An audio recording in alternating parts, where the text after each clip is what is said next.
नमस्कार। त्यसले सम्पूर्ण धर्मप्रेमी, शान्तिप्रेमी, श्रद्धालु भक्तजन महानुभावहरुमा त सदा चाहिँ आज पनि यहाँहरुमाझ एउटा छोटो भिडियो तयार पारेर यहाँहरु समक्ष पस्काउने जमर्को गरेको छु र यस भिडियो मार्फत मैले भगवान बुद्धले दिनुभएको सन्देशको विषयमा कुनै एउटा प्रसंग बनाएर सुनाउँदै आइरहेको छु। आज पनि छोटो समय निकालेर तपाईहरुमाझ यो भिडियो पुर्याउन सफल भएको छु। आशा छ यस भिडियोलाई यहाँहरुले अन्तसम्म हेरिदिनु हुनेछ भनेर। त अब सुख र शान्तिको कुरा गर्नुपर्दा यस संसारमा भौतारी रहेका समस्त सत्व प्राणीहरू जस्तै कि साना साना मसिना किरा फट्याङ्ग्राहरूदेखि लिएर संसारकै सर्वश्रेष्ठ कहलिएका मानव जातिहरू समेत पनि अनादिकालदेखि अहिलेसम्म सुख र शान्ति चाहे तापनि जुन चाहेको जस्तो सुख र शान्ति प्राप्त गर्ने आशामा अहिलेसम्म चाहेको जस्तो सुख र शान्ति भने प्राप्त गर्न सकिरहेको छैन। त प्राप्त गरोस् पनि यहाँले कसरी हामी सुख र शान्तिलाई प्राप्त गर्ने आशामा दिनहुँ अनि दुःख र अशान्तिको बीजरोपण गरिरहेका हुन्छौं। तर सुख चाहन्छौं, तर सुखको जुन हेतु कर्म भने हामी सदा अकुशल कर्महरू मात्र सञ्चय गरिरहेका हुन्छौं। यसरी हाम्रो कर्म गराइ र मनको सोचाइ विपरीत भएपछि हामीले कहिले पनि सुख र शान्तिलाई प्राप्त गर्न सकिँदैन।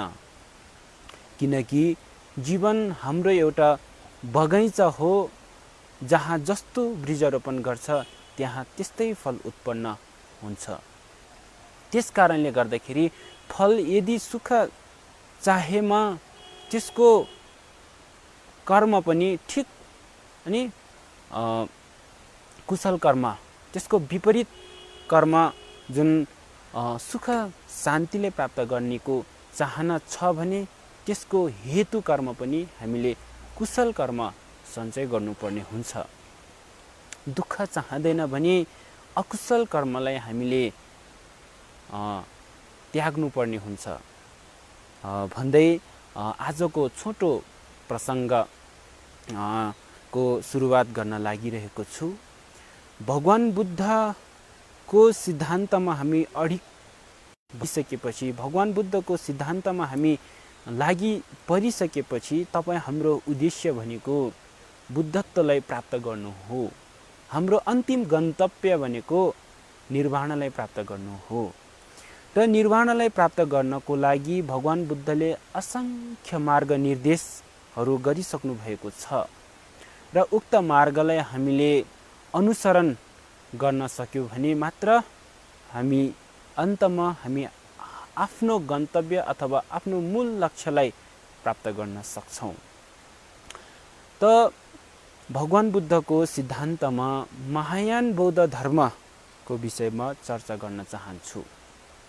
यदि हामी हाम्रो अन्तिम गन्तव्य जुन निर्वाण महासुख अथवा बुद्धत्वलाई हामी प्राप्त गर्न चाहन्छौं भने हामी महायान बौद्ध धर्मको अनुसरण गर्नु नितान्त आवश्यक छ। यस संसारको दुःखलाई जबसम्म निवारण गर्न सकिँदैन तबसम्म हामीले चाहेको जस्तो सुख प्राप्त गर्न सक्दैन। र यस संसारको दुःखलाई जब हामीले बोध गर्छ तब हामीमा वैराग्यको भावना उत्पन्न हुन्छ। सोही दुःखलाई पनि आफ्नो दुःखसँग अरूको दुःख पनि हामीले महसुस गर्न सक्यौं भने त्यसमा हामीमा जुन बोधिचित्तको विचार भावना उत्पन्न हुन्छ।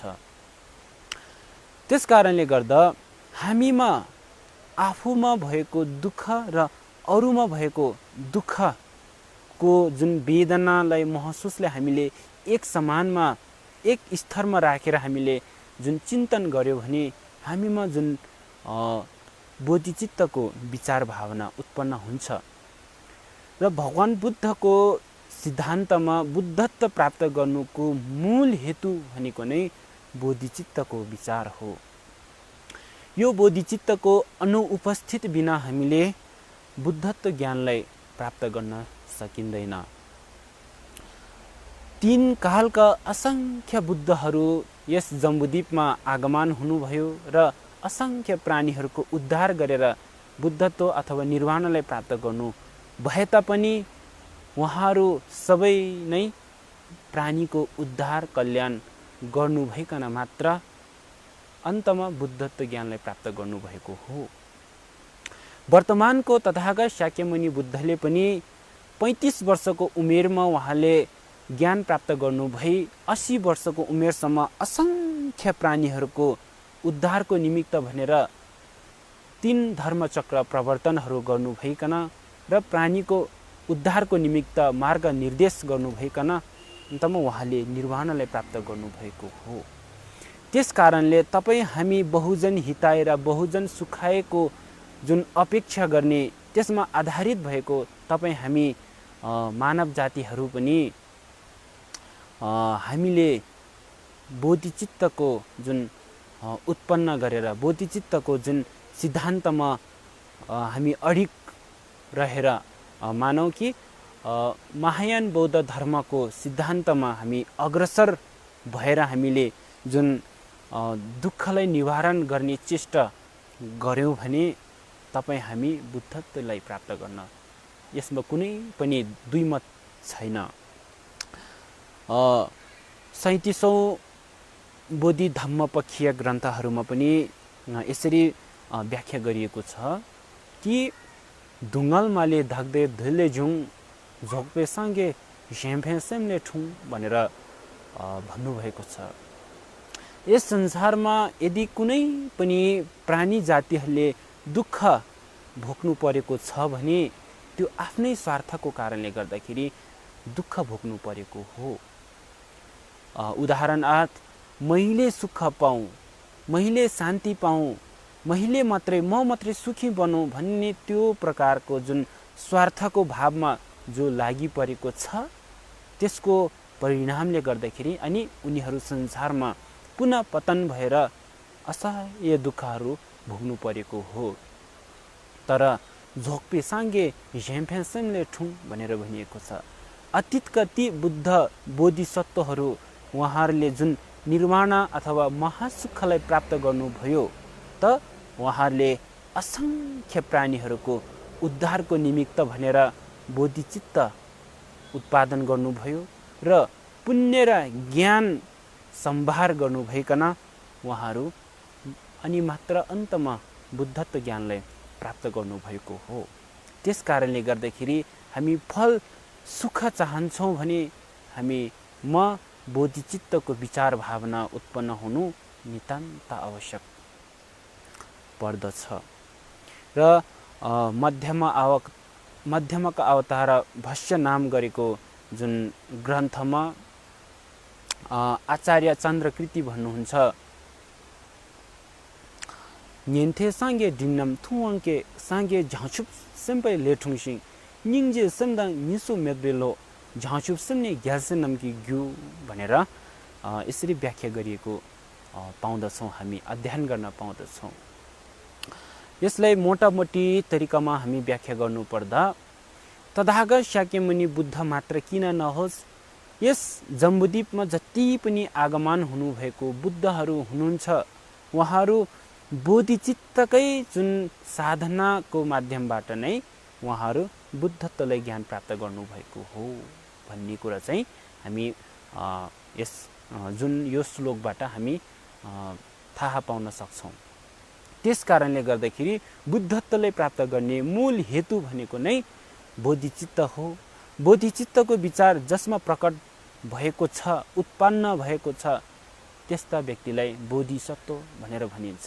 र जुन भगवान बुद्धहरूको जुन चित्तको पुत्रहरू अथवा चित्तको जुन पुत्रहरू भनेको नै अनि बोधिसत्वहरू हुन्, जो बुद्धत्व प्राप्त गर्नको लागि भनेर बोधिचित्तको विचार भावनाले युक्त भएका छन्। त्यस कारणले गर्दाखेरि हामी सुख चाहने दुःख नचाहने अधिकांश प्राणी जातिहरू यदि हामी निर्वाणले प्राप्त गर्न चाहन्छौँ भने हामीमा बुद्ध प्राप्त गर्न को लागि बोधिचित्तको विचार भावना गर्नु नितान्त आवश्यक छ। र बोधिचित्तको विचार भावना गर्नको लागि पनि 4 प्रकारको जुन मतिशोधनाहरू रहेको हुन्छ, जसमा प्रथम मैत्रीय भावना, र दोस्रो करुणाको भावना, तेस्रो मुतिद्धा अथवा मायाको भावना, र अन्तमा उपेक्षाको भावना हामीमा उत्पन्न हुनु जरुरी छ।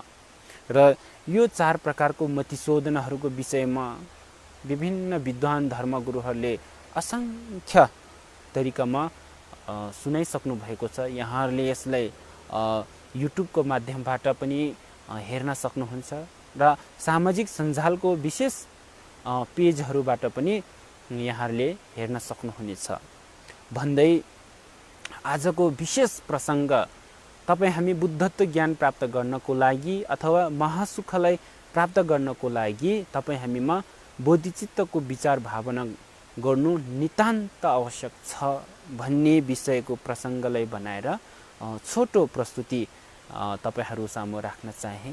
आफ्नो अमूल्य समयहरूलाई खर्चेर भए पनि यो भिडियो हेर्नको लागि समय प्रदान गर्नुभएकोमा सम्पूर्ण दर्शक वृन्दहरूलाई पुनः अभिवादन टक्राउँदै अन्य भिडियोहरूमा पनि फेरि यसरी नै भगवान बुद्धको सन्देशहरू नि सुनाउने र यहाँहरूमा पस्काउने जुन आशा र अपेक्षा गर्दै आजको यो मेरो छोटो भिडियोबाट बिदा हुन चाहन्छु।